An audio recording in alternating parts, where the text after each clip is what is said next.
Hello and welcome to Notes from a Small, Cold, Dark, Miserable Island, your encyclopedia, your Oxford English Dictionary. If you're an American here in the British Isles, I'm Mike. I'm Matt. I dance every time you say small, cold, dark, miserable island. You're doing a little jig there. There's a little rhythm that I pick up on. We have a very interesting guest these days, which is why we have the dictionary-themed introduction. But before we get there, I wanted to just sort of update from last time around and the time before that. A little bit of a sports update as the American sports. Yeah. Some of them reach their sort of dramatic final stages. Yes, but also English sports. I want to touch on that if I may, with a little compare and contrast. Arsenal. I was actually in Highbury yesterday. Terrible luck. There was one establishment, I can't remember what restaurant, they had free meals if your name is, and then they had listed all the first names of the Arsenal squad. So I feel like it is like if Boyaka gets...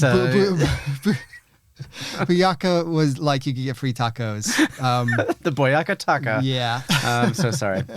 Well, this is the thing, Mike, that I wanted to contrast. I am on record as a Premier League hater, as a football in general skeptic.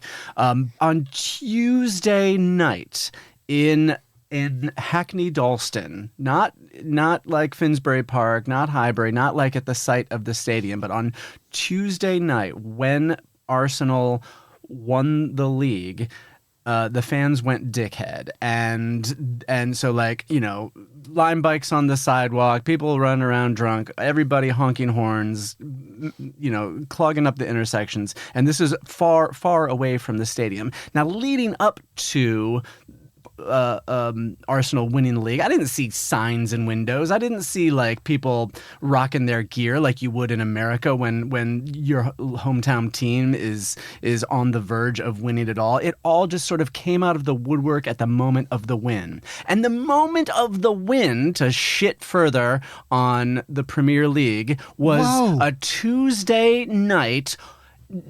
Arsenal didn't even win. Play. No, the team in second place tied. And thus you crown a champion based on an out-of-town tie. And if Arsenal wants to get all excited this year. If Arsenal wants to get all pumped up about their first win in 22 years, they just lost to Man City a few weeks ago too. So congratulations, Arsenal, you gooners and boomers. I'm sorry that it didn't go to, it could have been the first year. All they have to do, first place, second place, do a championship match.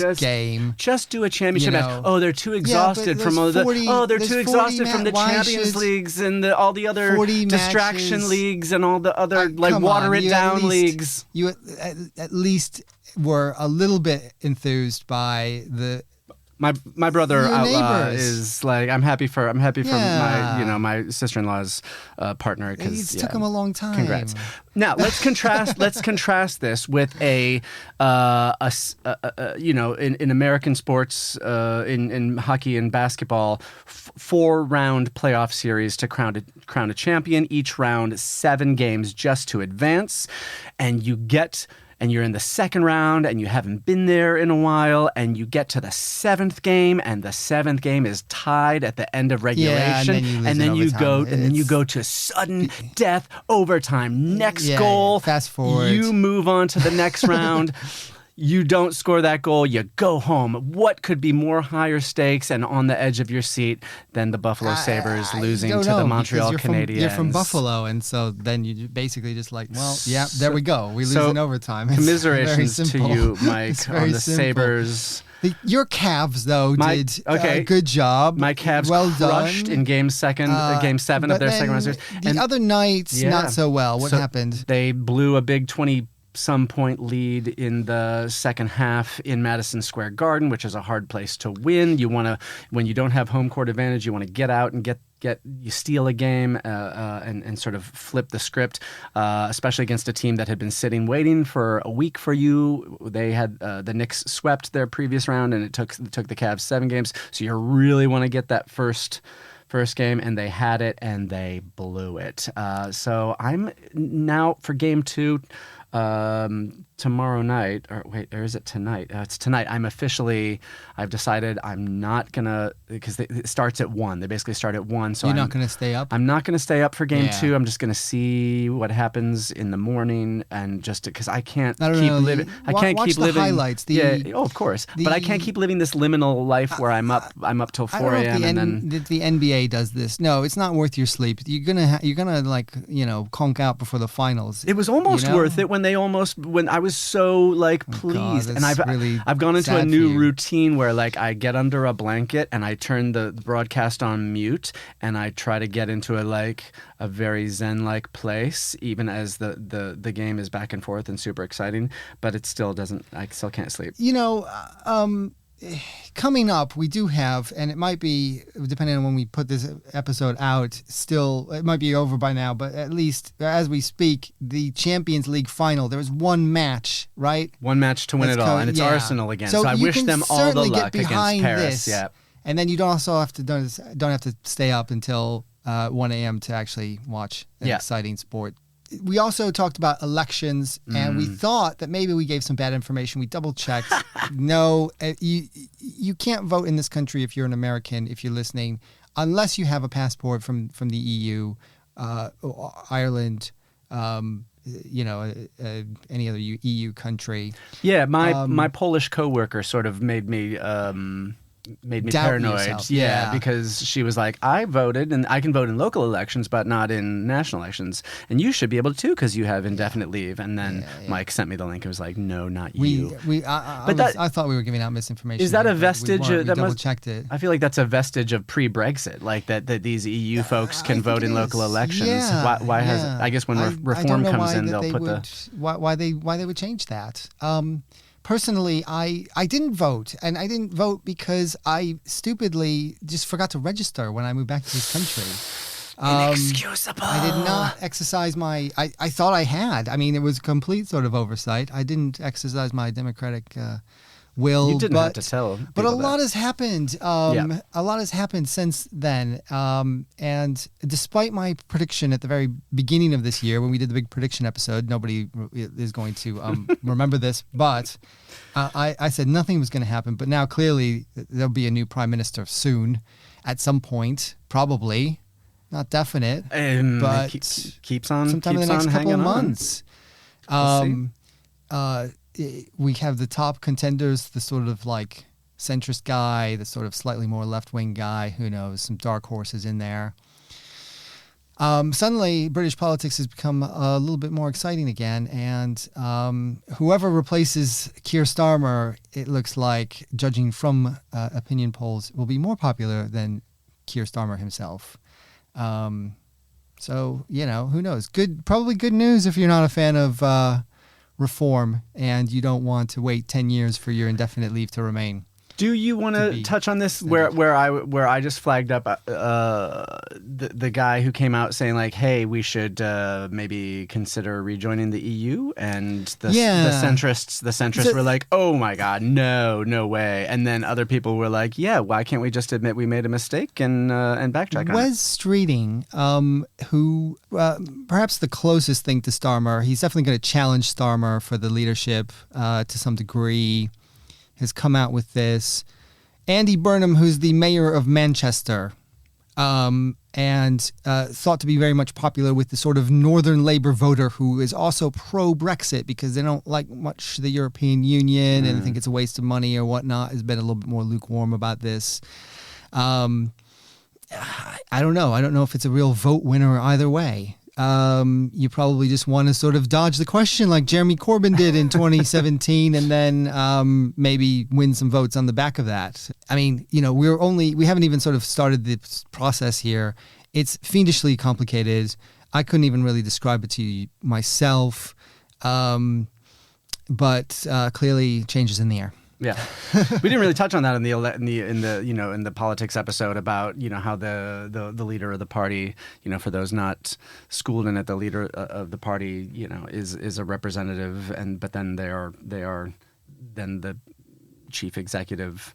Yes, another quirk of the British system. And then they can be removed without that requiring an election and right. Yeah. Nobody has to vote for the prime minister.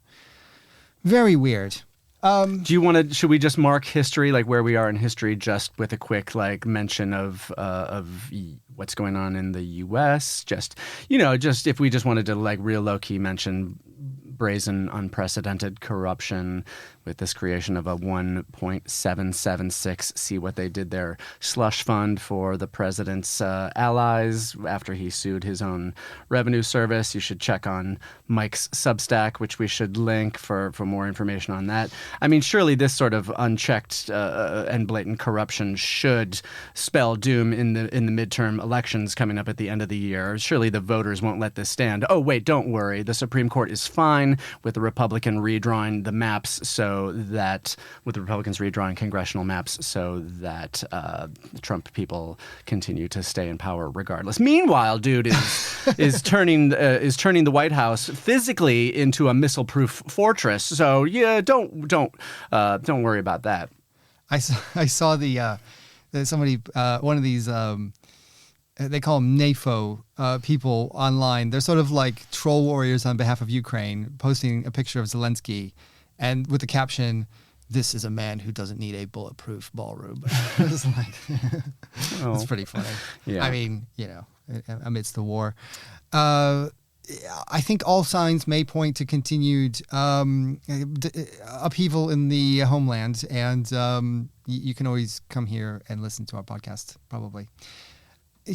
I think our guest is waiting. Should we, amidst all that, today we're joined by Ben Yagoda, author and scholar, a longtime journalism professor at the University of Delaware, and for our purposes today, the foremost expert on how the British are coming for our lovely American English.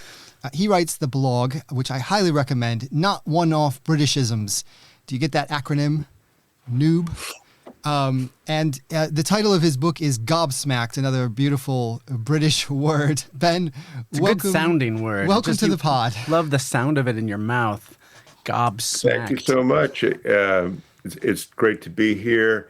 And I just want to acknowledge right away a person that you're probably aware of named Lynn Murphy, who is a professor of linguistics at Sussex, but a Native American, and is really the expert on the broader subject of transatlantic differences and similarities and borrowings and so forth, and writes a blog called Separated by a Common Language. Was she first to the scene here? A great colleague and was doing this before I got into it. We'll definitely have to have her on in the future. I'm curious, how did you get on this beat? What sparked your interest in transatlantic translation? Well, I have to say that I've come to realize that I've long been, from the child age, obsessed with language without even knowing it. So, for example, in your brief intro, you said you will have her on in the future. And that made me think about how in British English, it's often said in future, not in the future. Yeah. Whereas Americans never say in future. I did a post on this a while back. In British English, there's a difference between in the future and in future. One is more vague and one's more specific. I forget which is which. But anyway, that's just to say a little bit about where my head is language-wise. On this topic, very simple. As you mentioned, I taught journalism for many years at the University of Delaware. And back in the 90s, I started bringing study abroad groups over to London from the US. And one of the courses we had was the British press, which was, a notable institution and quite different from the US, as you know.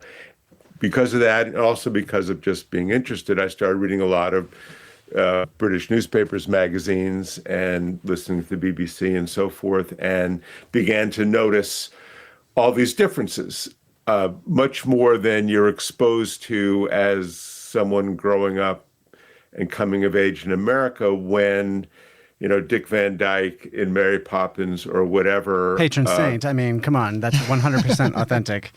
Yeah, exactly. Well, but even in American movies, they would have, Terry Thomas or whoever come on, and there was a very small number of words like telly and lift and chap and maybe a dozen others that would mark the English person. But I began to realize there were hundreds, if not thousands, of differences, big and small as in the future versus in future, or driving license versus driver's license, and so many that were fairly small, but just so many of them. So that struck me. And then this is in the mid 90s or so. Over the next maybe 10 years or so, I noticed a number of these words and expressions that I had observed in Britain showing up in the US. And over time, it began to be more and more and more, to the point where it seemed like a trend. And as one did in those days, I started a blog in 2011, which you mentioned, Not One Off Britishisms, to just write about these things. And I've been doing it ever since. The frequency with which I do new posts has slowed, but there still are some. I'm thinking about doing one right now. I'd done one before about the phrase moving house, which I first heard Tina Brown say to me when I interviewed her in the 90s for my book about the New Yorker, about town. And Americans don't say moving house, we just say move. We're just going to move. We're moving today. Yeah. You're moving.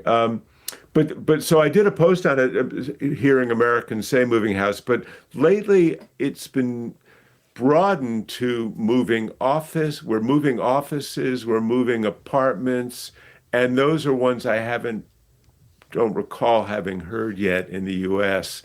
So I'm moving still flats. Doing it, and I wrote as you mentioned, I kind of turned it into a book called Gobsmacked. It was published a couple of years ago, and it continues. I'm wondering what we can sort of chalk this up to. I mean, as Americans who came to Britain for the first time in the 90s, me and Matt here, I think, I don't know, correct me if I'm wrong, Matt, it was like you sort of came here, you picked up the Sun newspaper or whatever newspaper you happened to pick up, not knowing anything about what was the context, and then you were sort of confronted with all these words. Is it basically just pop culture, Brits showing up on Netflix series, the BBC getting sort of more airtime on public radio, and various trends for like Downton Abbey and other sort of entertainment products? Is it basically just like a small little story of globalization that's driving the trend of these British words evading? I think all those things you mentioned are part of it. The biggest thing is the internet, writ large, always? and YouTube videos, and global English is there on the internet, so people are exposed to things. Another factor, I mentioned Tina Brown, but there were a bunch of so-called journos, to use the British term, who came over around that time in the 90s, 2000s, whether it was Christopher Hitchens, Andrew Sullivan, Anna Wintour, and others, who brought some of these things over. Pop culture phenomena like the Harry Potter books, the Spice Girls. Ginger is a word that wasn't used in the U.S. to talk about what we would call a redhead, but then there was Ginger Spice and Ron from the Harry Potter books. I'll jump in just real quick, because me and Mike came over in '97 for the first time, and a big one for me was Eddie Izzard's specials first showing up on HBO, and he explicitly goes into, especially in Dressed to Kill, goes into the differences in linguistics, and it was just so charming that I think stand-up comedians, because they just talk, and you spend that time with them, that's a really good way to just mainline some language. People like James Corden on late night American TV, and John Oliver, of course. Of course. 100%, yep. And there's I don't know what the cognitive bias, I don't know whether you call it recency effect or just this idea that I was encountering these things, and then all of a sudden, it's like that phenomenon, and there's a word for it that I don't know, where you hear a concept or a word, and then like you feel like the next day you hear it again. Yeah.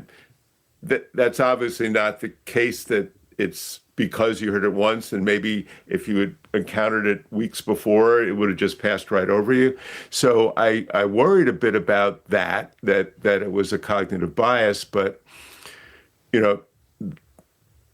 it is to some extent scientific, and that's because really I would not have done the blog or the book without this tool of the Google Ngrams viewer, which if you have show notes, put a link to it, but essentially it's a way using the Google Books database where they've digitized sort of every book ever published, and you can search. You can't read all of them, but you can search for words and phrases in those books, and the Google Ngram viewer will show you a graph of a word or phrase of up to 5 words, the frequency over time in published material.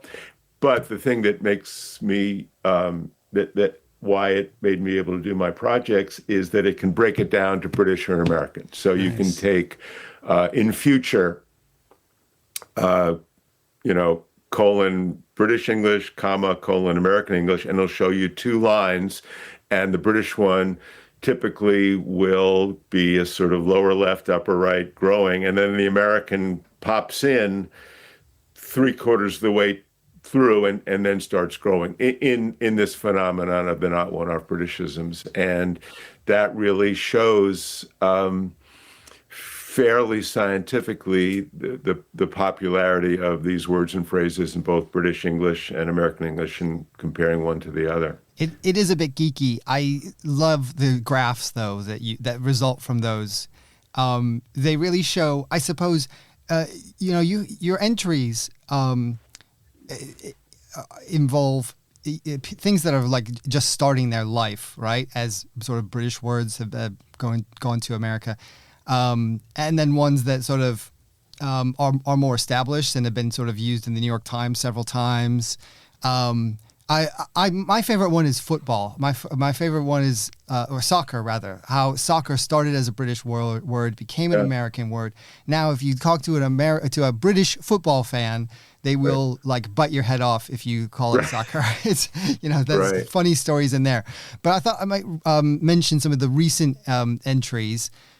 Words like prawn, gazumped, which is a great word, aluminium, which I think is one of those ones that you've just sort of identified as starting off a little bit, or used in scientific context. Yeah, that's an fiddly. Fiddly is a good one too, isn't it? Fiddly is a perennial. So you mentioned the story of soccer, and I guess that's the other thing that's made me want to come back to doing this. Like, it's not that totally fascinating that a word that was used in one country is used in another one. So what? But I find that there are stories, most of the time, interesting stories behind it. You mentioned aluminium, which growing in America, and I'm sure for you, the norm was aluminum, right? And then when you started hearing aluminium, actually, one I'm thinking, I don't think and one of my problems nowadays is I don't remember that I've done it before, so I'll start off. Hit your own index before you even start. I really got to check on this, but the word orientate. Oh no! So, it's we would say where our home is oriented towards the south or whatever, and British usage often is orientate rather than orient, and I've got to find out A, if I've done it before, and B, where that extra syllable came in. Yeah, this comes up a lot in my experience in disoriented. Like, I woke up, I had a fever, I was so disoriented, and my wife will be like, you mean you were disorientated? And I was like, no, I did not require that extra syllable because I was so disoriented. And then you're arguing, and then you're becoming even more and more disorientated over time. I mean, there's also a trend brought, so I write a lot about language, other aspects of language, as well as other things that aren't language. But one essay I've been working on for a long time, and I've written about it a little bit, and it relates to the British, is just adding syllables, letters, to make them longer for reasons that aren't immediately clear. So one of the first Britishisms I noticed when I was teaching my students in the 90s, early 2000s, was saying amongst instead of among. And that is a Britishism, but that's not why they used it. They used it because for some reason they wanted to make words longer. And that was a way to do it. And, I do book reviewing, and now there used to be a thing called an advanced reader's copy. Now advanced, they've added the D to the word. It's not advanced, it's advance. So the orientate, disorientated, that might be part of that phenomenon as well. But the aluminum thing, one of the stories behind that was when that element was discovered, it was aluminium. That was the term that was invented based on other elements that were found previously. And then the guy who started the Alcoa, the big American conglomerate, as a kind of marketing move, called it aluminum. He took out the extra word in the syllable, and that caught in the U.S. Still, scientists and chemists and boffins, to use another Britishism of one of the many that started in the world wars and came over here to a greater or lesser extent. American boffins still call it aluminium, but so there's very often, to me, an interesting story behind it. I wonder if we can prescribe to Americans at some point, however many generations back, a conscious effort to seem, as compared to our colonial parents, less highfalutin, less pretentious by shortening words, by removing extraneous U's and extra tates and eums, and just abbreviating and being more down to earth. Yeah, that is a thing that has happened. You mentioned removing the extra U's in words like color and honor and labor and so forth. Dating to Noah Webster, the language buff and dictionary maker of the late 1700s and early 1800s, he had this whole reformation of spelling for American purposes. And so center, instead of RE, would be ER, and theater and so forth. And he had some ideas that those all caught on, some didn't. There are famous examples. I forget for the moment what they were. So that's the thing as well. But on the other hand, there is a value to sounding fancy sometimes, and highfalutin and pretentious and British often. Some of my favorite entries are ones that are mistakes. You mentioned one earlier. I forget the example you gave, but presidents, American presidents, including I think it was George H.W. Bush who did it the first time, but Barack Obama, you pronounce the words that spelled divisive, started pronouncing divisive. Oh, yeah. And that's divisive. A very common American pronunciation now. It sounds British, like, vitamin. Yeah. I think British say it, but it's not. It is purely an American creation, to me, clearly meaning to sound British. Huh. Another example of that in terms of spelling is, if you have someone who gives you your financial advice and so forth, the traditional spelling is Adviser. But in America now, overwhelmingly, it's Advisor, which sounds... My financial advisor has recommended... Yeah, exactly. British. But it's not. But I think in some of these things, like the advisor and divisive, maybe the British have started to pick up following the Americans. Probably not divisive, but advisor that has been the case. Some of these words are just sort of fun, right? I mean, gobsmacked. Yeah. Obviously, the title of your book is fun. Gesamt which was another one that you did recently, which is I suppose there's a way to say that in American English, depending on what you mean, outbid or there's I suppose like various sort of contexts. I'm more familiar with like gesamt, like somebody basically outbids you on a house. You got gesamt there. But then like things like fiddly. It's like, do they stand a better chance of catching on if they sound fun? Oh, I think so. There's kerfuffle, gobsmack, gesamt.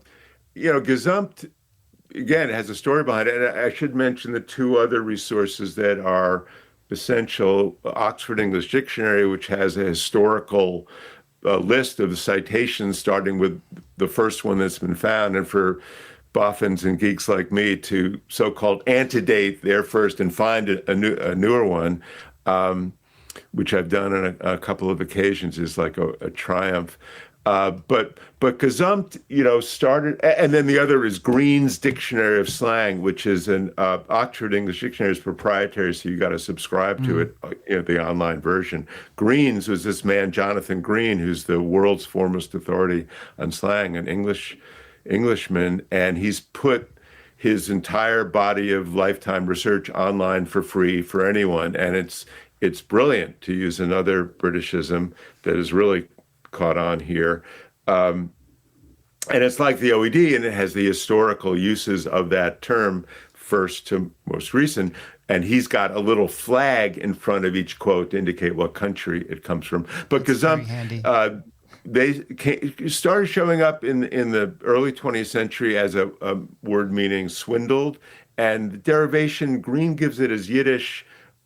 There's some dispute about whether it comes from Yiddish or not. But then in the 70s, the journalists, the journos, who really, not only fun, but journalists are trying to find some new way that makes them sound clever and cool that no one else has used until finally others pick it up and it becomes a cliche, started using it for a specific thing in real estate, not so much outbid, but like a swindly outbid where the first one is just, there's sort of a handshake but not signed, and then someone comes out and gets the house from under you. So that started becoming gesamt, and now it's again used in a broader concept. But yeah, so things like that have a story and a language history behind it are fun.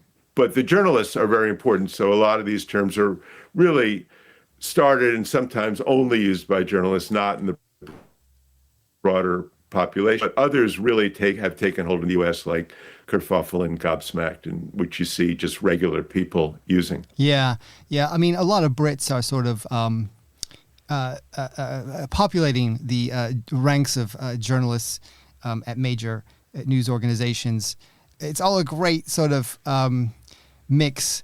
I suppose it's good for the people who are listening to this podcast because whereas me and Matt were sort of naive and needed a little bit maybe of a translation dictionary, the average American coming here for the first time today will probably know some of these words and be familiar with them already. But by the way, do we know when the next Oxford English Dictionary is going to come out? When's it dropping? It's been this long saga, right? Like they've been working on it for decades. The next edition. Yeah, I really don't know. My sense is that it's mostly an online thing now, and it gets added to and amended by dribs and drabs. So I'll look up a post and there'll be a little a word, and it'll be a little line that says updated June 2024 or something like that.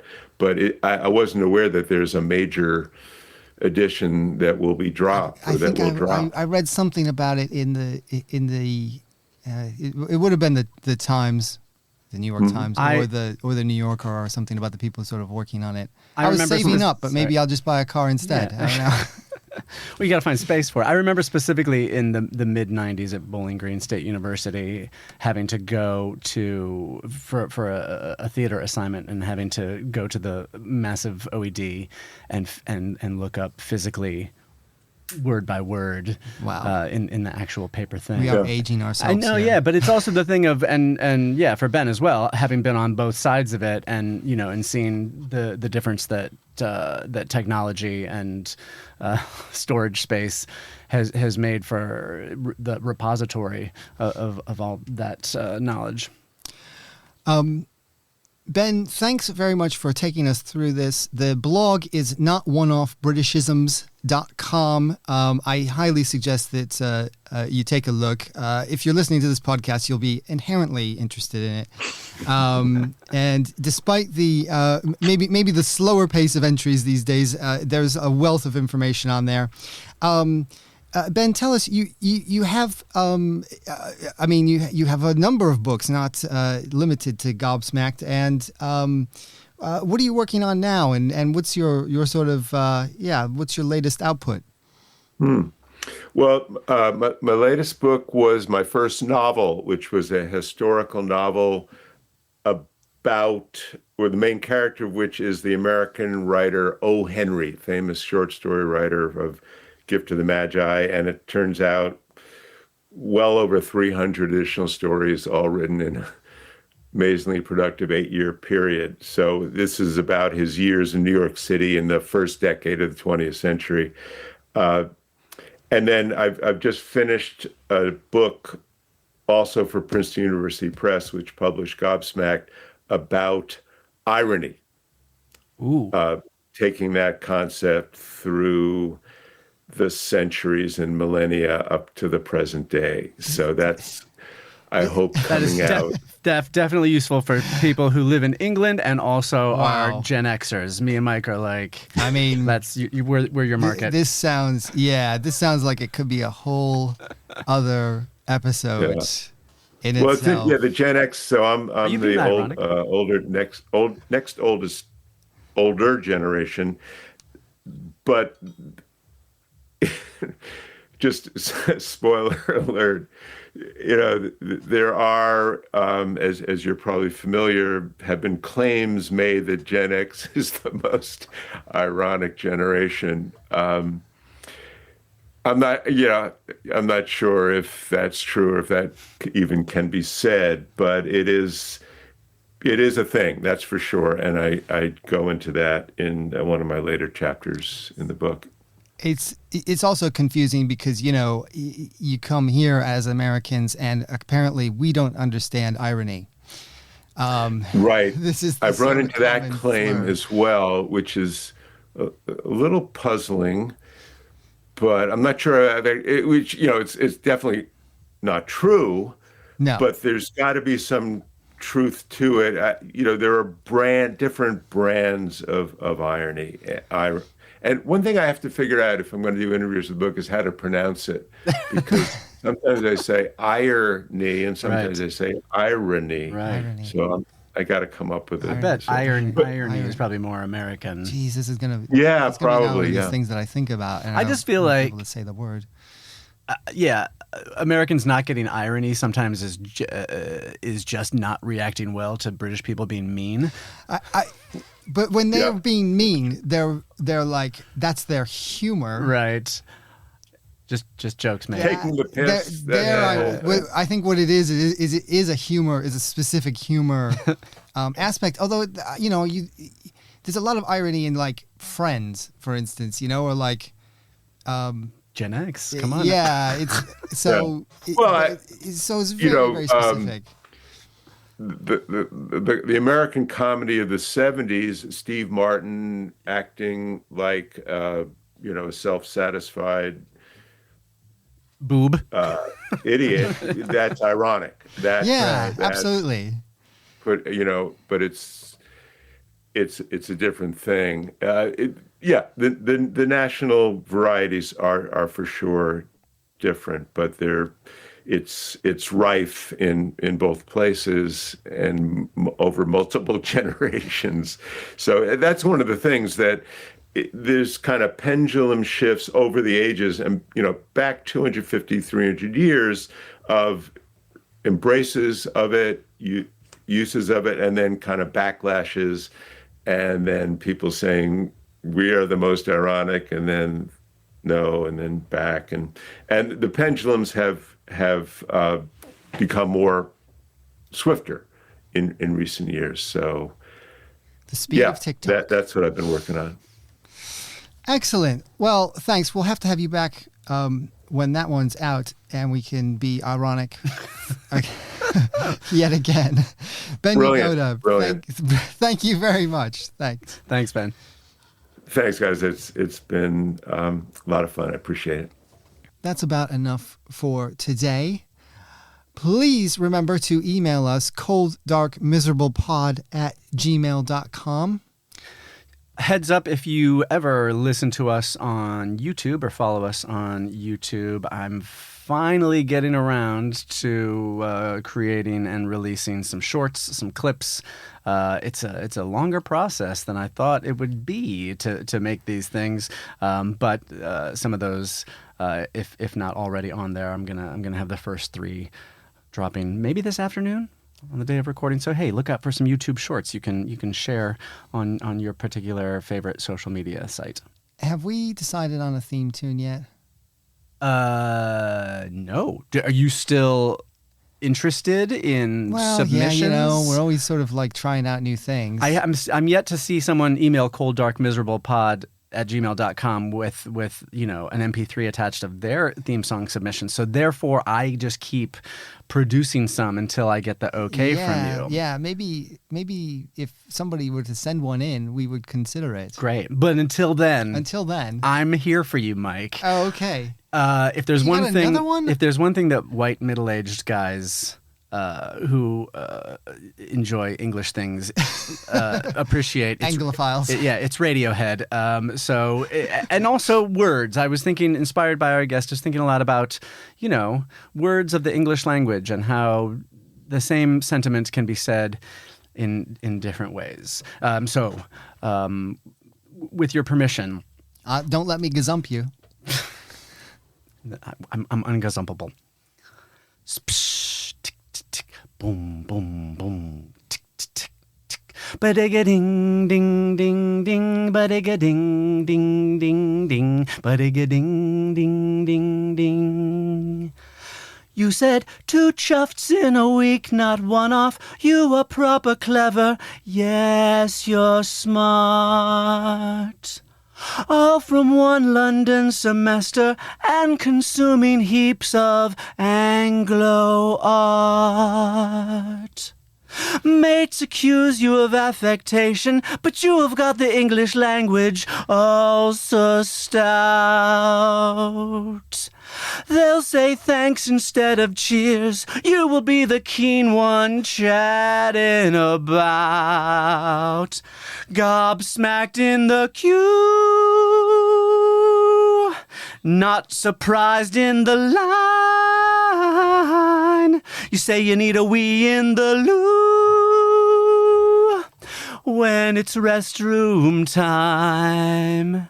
They're the best words that you ever heard, the most brilliant words you've ever heard.